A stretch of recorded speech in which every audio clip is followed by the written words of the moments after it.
आज पढ़ेंगे हम विद्युत धारा।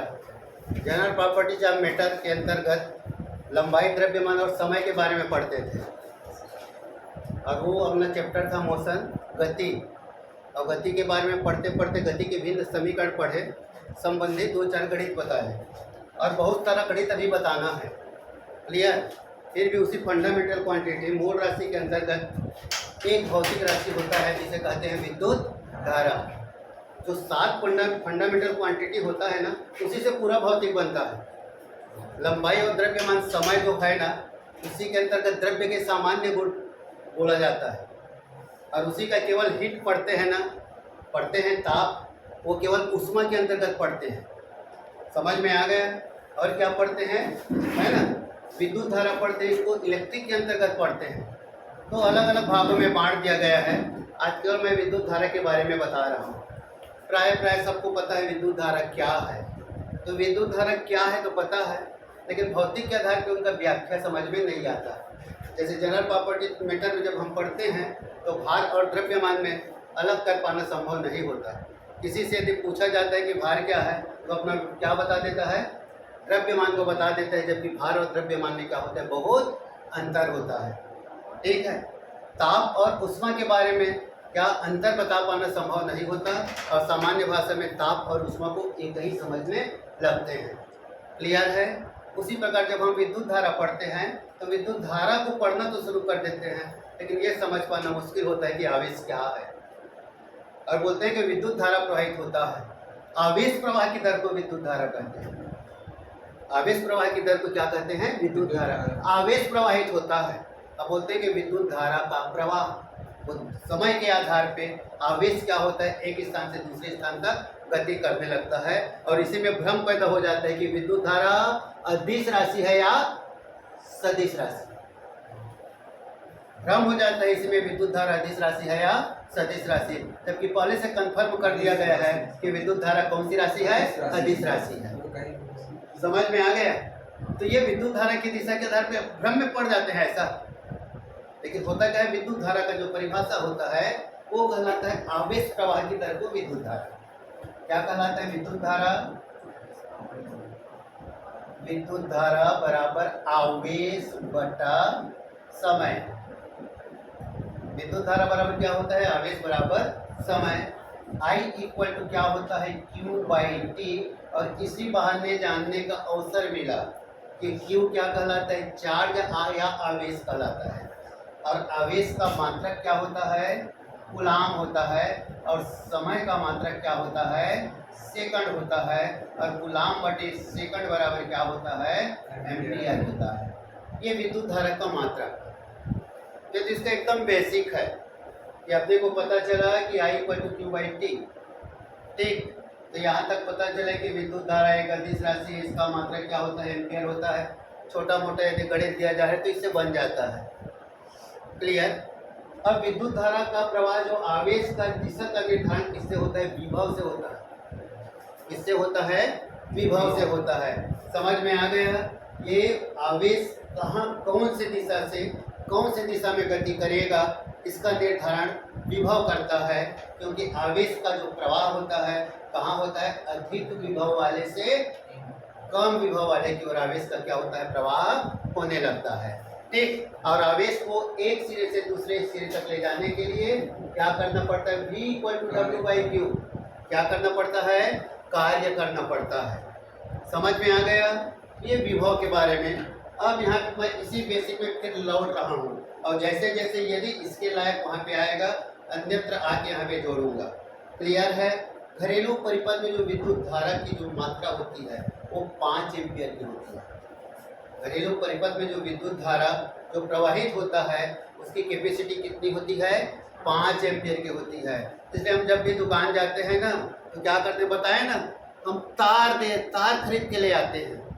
लेकिन जब तार खरीदने कोई मैकेनिक जाता है या क्या कोई इलेक्ट्रीशियन जाता है तो घरेलू परिपथ में कितने एम्पियर की धारा की, कितने एम्पियर की तार लगेगी, वो निर्भर करता है उस तार का उपयोग कहाँ कहाँ पे लगेगा। और उसी के आधार पे घर में लगे हुए जो विद्युत यंत्र होते हैं उसी के आधार पे वो खरीद के लाता है। सभी जगह का जो प्लग लगा होता है ना, वो भी क्या होता है, अलग अलग एम्पियर का लगा होता है। समझ में आ गया होगा। तो ये जो तार खरीदते हैं ना, 5 एम्पियर सामान्य घरेलू परिपथ में जो तार लगा होता है वो कितने एम्पियर का होता है, 5 एम्पियर का होता है। ये जानना है। उसी प्रकार विभव के बारे में बताया था। घरेलू परिपथ में जो विभव होता है कितने वोल्ट का होता है, 220 वोल्ट का होता है। 220 वोल्ट का होता है। घर के बाद जब बाहर निकलते जाओगे, गली में पहुंचोगे तो कितना हो जाएगा, 440 वोल्ट का हो जाएगा। और जब ट्रांसफार्मर के पास जाओगे तो फिर क्या हो जाएगा, 11,000 वोल्ट हो जाएगा। क्लियर है। अब फिर 11,000 वोल्ट हो गया, फिर सूत्र क्या होता है, शक्ति। क्या होता है सूत्र, शक्ति, विद्युत शक्ति। शक्ति बराबर होता है फिर कार्य बटा समय। जब केवल कार्य बटे समय लिखा तो ये जनरल प्रॉपर्टी चाहे मैटर है। कार्य बटे समय लिखा तो लगा ना कि कार्य बराबर क्या लिखा, समझ में आ गया। कार्य बटे समय बराबर शक्ति, और ये विद्युत क्या होगा, छूट जाएगा। लेकिन यहाँ पे देखो सूत्र लिखा हूं मैं, क्या लिखा हूँ, V बराबर W/Q। V बराबर क्या लिखा हूँ, W/Q। तो W बराबर क्या हो जाएगा, Q भी हो जाएगा। और ये कार्य का मान है जो W/T, जो W/T है, एक W के स्थान पे हो जाएगा Q/T × V। और यही सूत्र आया, P बराबर V को सामने रखा और Q/T बराबर I, Q/T बराबर I। तो ये सूत्र आ गया P बराबर VI। समझ में आ गया, समझ रही है, क्या नहीं समझे, कहाँ पे, P = W/Q। ये पोटेंशियल है, विभव इसका परिभाषा ही है। आवेश को किसी चालक के एक सिरे से कहाँ दूसरे सिरे तक ले जाने में जितना कार्य करना पड़ता है उसे विभव कहते हैं। ये संकेत के मेरे लिखा, इसी को शब्द के रूप में ले तो विभव बराबर कार्य बटा आवेश। सर एक बार विद्युत शक्ति का परिभाषा बोलिए। किसका, विद्युत शक्ति का यही है, कार्य बटे समय। हाँ कार्य बटे समय। परिभाषा के रूप में बोलिए। हाँ विद्युत प्रवाह है ना, विद्युत को प्रवाहित करने में कार्य करने की दर को, समझ में आ गया, कार्य करने की दर को विद्युत शक्ति कहते हैं। इसी तो बताया कि विद्युत शक्ति बराबर भी कार्य बटे समय। लेकिन केवल कार्य बटे समय T = W/T लिख के छोड़ देंगे तो हम समझ नहीं पाएंगे कि विद्युत शक्ति पढ़ रहे हैं जनरल प्रॉपर्टी चाहे मीटर का जो सामान्य कार्य होता है वो पढ़ रहे हैं। तब ये आगे करना पड़ता है W = Q भी। तब वहाँ पे क्या पढ़ाना पड़ा, पोटेंशियल विभव। विभव क्या है समझ में आया, ये देखो लिखा है, बहुत सूत्र से भौतिक का परिभाषा जितना बोला जाता है। आवेश को किसी चालक के कहाँ एक सिरे से कहाँ दूसरे सिरे तक ले जाने में जितना कार्य करना पड़ता है उसे चालक का क्या कहते हैं, विभव कहते हैं। अब इसी को संकेत के रूप में लिखा, V बराबर क्या लिखा, W = W/Q लिखा। तो W बराबर क्या हो गया, QV हो गया। अब यहाँ तक लिख के तो फुर्सत हो गए। अब जब ये विद्युत शक्ति पढ़े ना तो P बराबर क्या दिया, W/T दिया है। फिर क्या आया, यहाँ W का मान रखे, QV/T, P का V लिखे, और ये फिर आ गए यहाँ पे आवेश प्रवाह की दर को क्या कहते हैं, विद्युत धारा कहते हैं। तो P बराबर VI, क्या है, P बराबर VI। क्लियर हुआ, ये समझ में आ गया। अब फिर क्या पढ़े, दिखाई दे रहा है, ये पढ़े 220 वोल्ट, ये पढ़े 440 वोल्ट, और ये पढ़े 11,000 वोल्ट। इससे क्या पता चला, P = V। जितना जिसका विभव होता है, जितना जिसका वोल्टेज होता है, उतना उसका पावर होता है, उतना उसका शक्ति होता है। समझ में आ गया। इसलिए यदि घरेलू परिपथ सही हो तो घर में कोई नहीं मरेगा, ये धक्का ले देने वाला है। समझ में आ गया।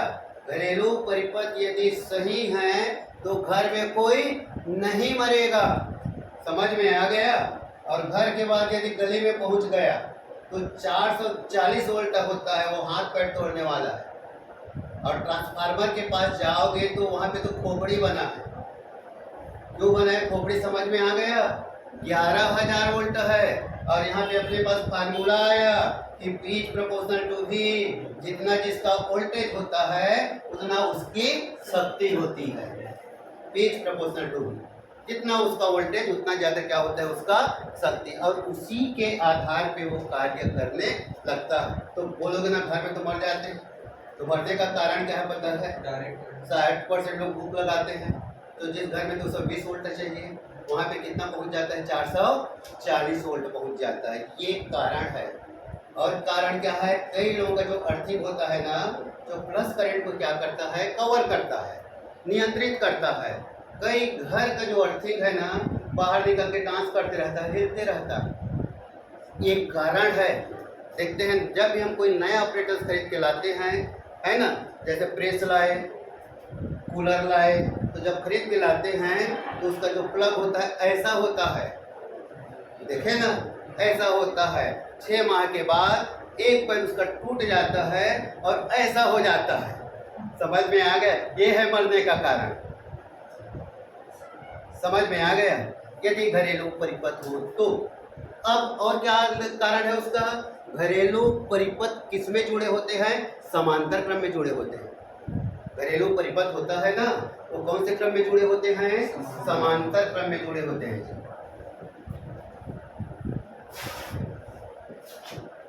अब समांतर क्रम में जुड़े होते हैं उसका क्या मतलब है? और श्रेणी क्रम में जुड़ता है उसका मतलब क्या होता है ना? तो अभी बताए ना, समांतर क्रम में जुड़े होते हैं और समांतर क्रम में घर में कितना वोल्टेज होता है? 220 वोल्ट होता है, मतलब वोल्टेज कांस्टेंट होता है। समांतर क्रम में जुड़े होते हैं, समांतर क्रम में क्या कांस्टेंट होता है? 220 वोल्ट होता है।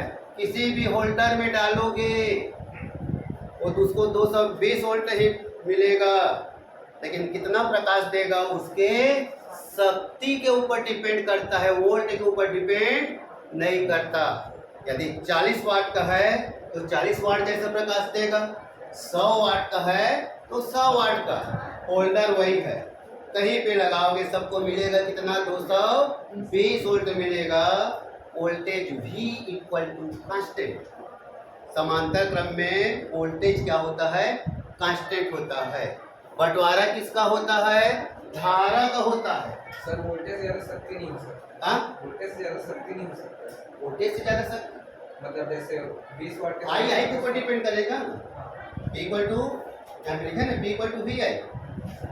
जैसे उसको 220 वोल्ट करंट मिल रहा है, हाँ, तो जो शक्ति बल्ब होता है वो उससे ज्यादा नहीं हो सकता। इससे 220 से शक्ति दोनों में अंतर है ना, वोल्ट और शक्ति दोनों अलग अलग है। अलग अलग। हाँ, वोल्ट मतलब वोल्ट पोटेंशियल है और शक्ति मतलब पावर है, वाट। वाट शक्ति की मात्रक है, यहाँ पे लिखना पड़ेगा मात्रा। शक्ति का मात्रक क्या होता है? वाट। समझ में आ गया? और विभव का मात्रक क्या होता है? वोल्ट। विभव का मात्रक क्या है? वोल्ट। और ये गलती हमसे होते रहता है। जब दुकान जाते हैं बल्ब खरीदने तो करते क्या है? 60 वोल्ट का बल्ब दे, 40 वोल्ट का बल्ब दे। यही गलती होता है जो बोल रहे हो। वो वोल्ट नहीं है, वो वाट है। सभी बल्ब में 220 ही वोल्ट मिलता है। समझ में आ गया? लेकिन सभी की शक्ति क्या होती है? अलग अलग होती है। और अभी मैं 2 मिनट पहले ही उसी को बताया। समझ में आ गया? सर जैसे मैं बोल रहा हूँ 3 HP का मोटर है, हाँ, जिसका 746 वोल्ट जितना भी होगा 220 से ज्यादा होगा वोल्ट से, तो उसको उपयोग 220 वोल्ट के घर में कर सकते हैं। घरेलू परिपथ में 220 वोल्ट। हाँ 3 HP। समझ में आ गया? P equal to VI। अब वो डिपेंड करेगा 1 वोल्ट कितना वाट का है। समझ में आ गया? अब वो डिपेंड करेगा वाट के आधार पे क्या उसका वोल्टेज पूरा हो रहा है। जैसे समझ में आ गया? जैसे 1.5 वाट का है, अब 1.5 वाट को क्या करेंगे? हम उसको एनर्जी में कन्वर्ट करेंगे। ठीक है? अब उतना एनर्जी यदि घर में विद्युत शक्ति मिल रहा है तो वो मोटर चलेगा। नहीं तो हम क्या करना पड़ेगा? अपने को 3 फेस लेना पड़ेगा। समझ में आ गया? क्या लेना पड़ेगा? 3 फेस लेना पड़ेगा। क्लियर है? फिर आ रहे हैं ना सर ये वो जैसे ये पिन है उसमें तीसरा पिन भी काम करता है। इसमें जैसे कि ये लगा क्यों है? लगा क्यों है? काम करता है इसीलिए वो लगा है। समझ में आ गया? यहाँ पे अक्सर होता क्या है, हम जब भी क्या करते हैं, बल्ब वगैरह लगाते हैं या कुछ भी उपकरण लगाते हैं, वो 2 तार का उपयोग करते हैं, हम लगा दिए। समझ में आ गया? 2 तार से नहीं, 3 तार से लगाना है, जहाँ पे क्या होता है, 2 फेस होता है और क्या होता है, एक अर्थिंग होता है। एक अर्थिंग घर से आता है और एक अर्थिंग खंभे से आता है। तो हम लोग करते क्या है, 1-2 तार लगा के केवल एक अर्थिंग और एक फेस का उपयोग करते हैं। समझ में आ गया? तो फेस को क्या करने के लिए, कंट्रोल करने के लिए पर्याप्त मात्रा में उसको अर्थिंग नहीं मिल पाता। ठीक है, इसलिए इस प्रकार से घटनाएं होती है। और कभी कभी तो रिवर्स हो जाता है करंट, कभी कभी क्या हो जाता है, रिवर्स हो जाता है। क्लियर? ठीक है, समांतर क्रम में क्या होता है, 220 वोल्ट। क्लियर? अब 220 वोल्ट ना, क्लियर है ना? ये इसका मैक्सिमम है, ये किसका है, मैक्सिमम है। अब बोलोगे फिर वही कौन सा परिपथ है, एसी है कि डीसी है? यदि एसी परिपथ है तो वोल्टेज का क्या होता है, प्रवर्धन होता है। इसलिए किसका उपयोग किया जाता है घरेलू परिपथ में, स्टेबलाइजर। इसका उपयोग किया जाता है स्टेबलाइजर। उसके लिए फार्मूला होता है I not equal to I into √2। आगे पढ़ेंगे जब अल्टरनेटिव करंट पढ़ेंगे तब। समझ में आ गया? अब होता क्या है, तो 220 वोल्ट होना था, वोल्टेज क्या हो गया, डाउन हो गया। और कितना हो गया, वो 100 वोल्ट हो गया। समझ में आ गया? तो स्टेबलाइजर क्या करेगा, उसको √2 गुना ही बढ़ा पाएगा, अर्थात 100 इंटू 1.41 इक्वल टू 141 वोल्ट। समझ में आ गया? स्टेबलाइजर क्या करेगा, 100 वोल्ट को कितना बढ़ाएगा, 141 वोल्ट ही बढ़ाएगा। इसका मतलब ऐसा नहीं कि स्टेबलाइजर है तो जितना बढ़ा ले, कितना गुना बढ़ जाता है, √2। बाद में पढ़ेंगे और जब डिटेल में पढ़ेंगे तब ना। हो गया क्लियर? ये 141 वोल्ट हो जाता है। फिर लौट रहा हूँ, घरेलू परिपथ कौन से क्रम में जुड़े होते हैं, समांतर क्रम में जुड़े होते हैं, जहाँ पे वोल्टेज कांस्टेंट होता है और धारा का बंटवारा होता है। क्लियर है? अब धारा का बंटवारा फिर देखो, यहाँ पे धारा का बंटवारा P प्रोपोर्शनल टू I लिखा ना, 2 कॉन्सेप्ट है इससे। पहला क्या निकला, P प्रोपोर्शनल टू V। जितना वोल्टेज होगा उतना उसका शक्ति होगा, उतना ही ज्यादा बल लगाएगा, उतनी ज्यादा ताकत लगाएगा ना। और दूसरा क्या होगा, P प्रोपोर्शनल टू I। समझ में आ गया? जितना जिसका ताकत रहेगा उतना ज्यादा वो विद्युत धारा का उपयोग करेगा। समझ में आ गया? अक्सर देखते हैं, बिल्कुल सामान्य पढ़ना है ना, भौतिक को बिल्कुल सामान्य अपने आसपास का उदाहरण लेके पढ़ना। समझ में आ गया? और उसके बाद डिटेल में जाना। क्या करते हैं पता है ना, जब हम प्रेस करते हैं ना, तो प्रेस का जब स्विच ऑन करते हैं तो हम वो जलते हुए बल्ब को देखते हैं ना, ऐसे इसको ऑन करते हैं और उस बल्ब को देखते हैं। इसका मतलब समझ में आया, जो हमारा जो प्रेस है वो 500 वाट का है और जो बल्ब जल रहा है ना वो 40 वाट का है, सपोज। क्लियर? तो धारा का बंटवारा किसके आधार पे होता है, शक्ति के आधार पे होता है। जो शक्तिशाली होता है ज्यादा विद्युत धारा को अपने ओर खींच लेता है, और जो कम शक्तिशाली होता है वो उसकी धारा को क्या कर लेता है, वो छीन लेता है, कम हो जाता है। इसलिए जैसे ही प्रेस ऑन करोगे क्या होता है, वो अधिक धारा को अपनी ओर खींच लेता है और उस बल्ब को कम विद्युत धारा मिलने लगता है और तुरंत क्या हो जाती है, वो मंद हो जाती है। क्लियर? जहाँ पे वोल्टेज कांस्टेंट होता है वहाँ पे धारा का बंटवारा होता है, और जहाँ पे धारा कांस्टेंट होता है वहाँ पे वोल्टेज का बंटवारा होता है। हो गया होगा क्लियर? ये आया समांतर क्रम में 220 वोल्ट वोल्टेज कांस्टेंट, धारा का बंटवारा, श्रेणी क्रम में विद्युत धारा कांस्टेंट, वोल्टेज का बंटवारा। क्लियर है? ये समांतर क्रम पढ़े। और दूसरा कौन सा क्रम होता है, श्रेणी क्रम होता है। ठीक, श्रेणी क्रम में क्या होगा, धारा का बंटवारा रहेगा। क्या, श्रेणी क्रम में धारा कांस्टेंट रहेगा और वोल्टेज का बंटवारा होगा। सबको क्लियर है ना? घरेलू परिपथ कौन से क्रम में जुड़े होते हैं, जिसमें वोल्टेज क्या होता है, 220 वोल्ट। कांस्टेंट होता है। बंटवारा किसका होता है, किसके आधार पे होता है, शक्ति के आधार पर।